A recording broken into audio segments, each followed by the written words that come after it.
สบายดีSCและหมู่เพื่อนทุกคนเนาะมื้อนี้กลับมาเฝ้ามามวนคือเก่าเนาะช่วงนี้แม่นมามวนนี่มันสุกหลายเติดเนาะไปฮอดใส่ก็สุกไปทั่วเลยเนาะตัวนี้เด้อโฟตัวนี้เนาะตัวนี้เขาก็มายิงเทื่อนึงละบ่ฮู้ว่าหยังสิมีข้าวมากินมามวนอยู่บ่เนาะจังใดก็ติดตามกันเนาะว่าจะน้อยสีมีข้าวมากินบ่แล้วลงจากมาเยอะถ้าก็ตัวรอน้ำสัญญาดูนะชอบสัญญาเนาะชวนจืดเกินนะถ้าสิเลยตัวอินบ่านะ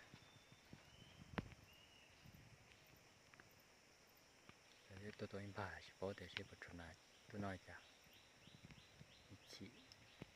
เจ้าไม่ชียมวนนะตัวจ่าก็มาลีไทยแท้จะจอดไปตัวใช่นะ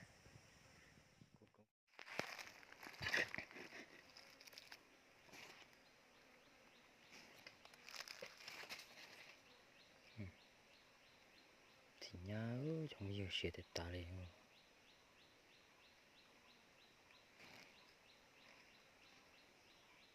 หมัดมวนเนาะกำลังสุก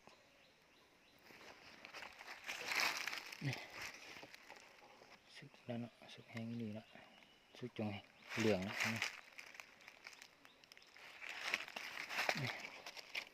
ตกเข้าไหลเลย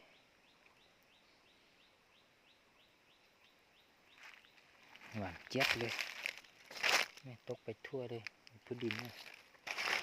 ต้องเราจะเตี้ยเราสิญญาเนี่ยเปิดลงตัวน้องสู้ช่วยกันอยู่เลยทุกคนต้องเราจะเตี้ย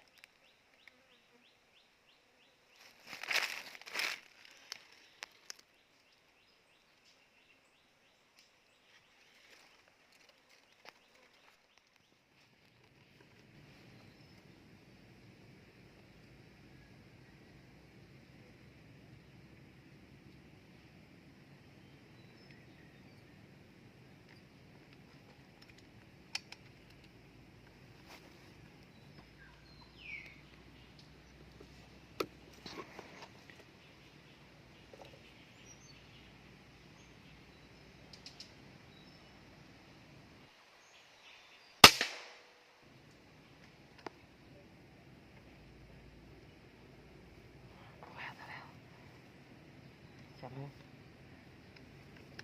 ทองแดง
น้องติ๋วขนาด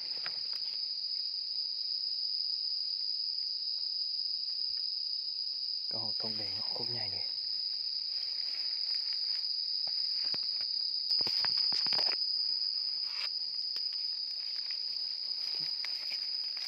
ตัวนักตัวนี่ยังไม่ตายเนาะหนักสัง2 ตัว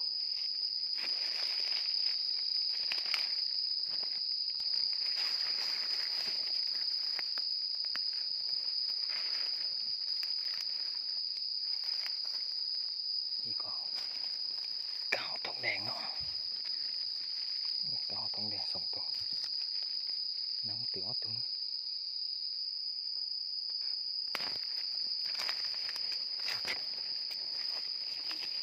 นี่ก็สังเนี่ยตรงนั้นมกกินไปเนาะ4 ตัว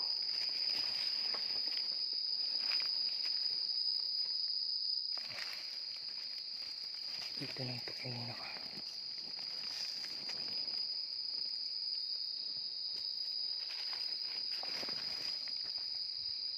5 ตัวอีกตัวนึงตกอยู่นี่เนาะหนักสัง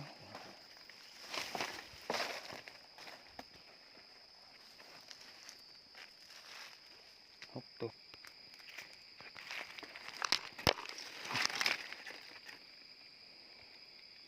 nó cái là xanh thế này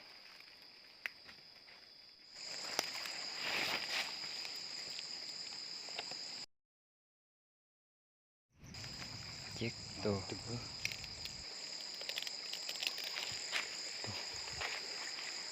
nào thế này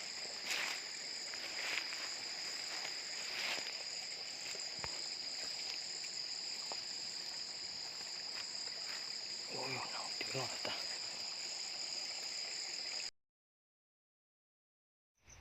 bẹt từ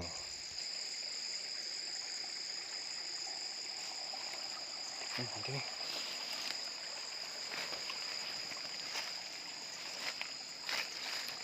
này là sao cao tù nó đây này là xăng nha nắng tứ ở trên là xăng đâu cả ta tù chỗ đây nào thiếu tôi mang cái chỗ đây ta đi không nó tứ thiếu ôi chỉ thấy lọt ta xịt ít từ chỗ đây ta đi không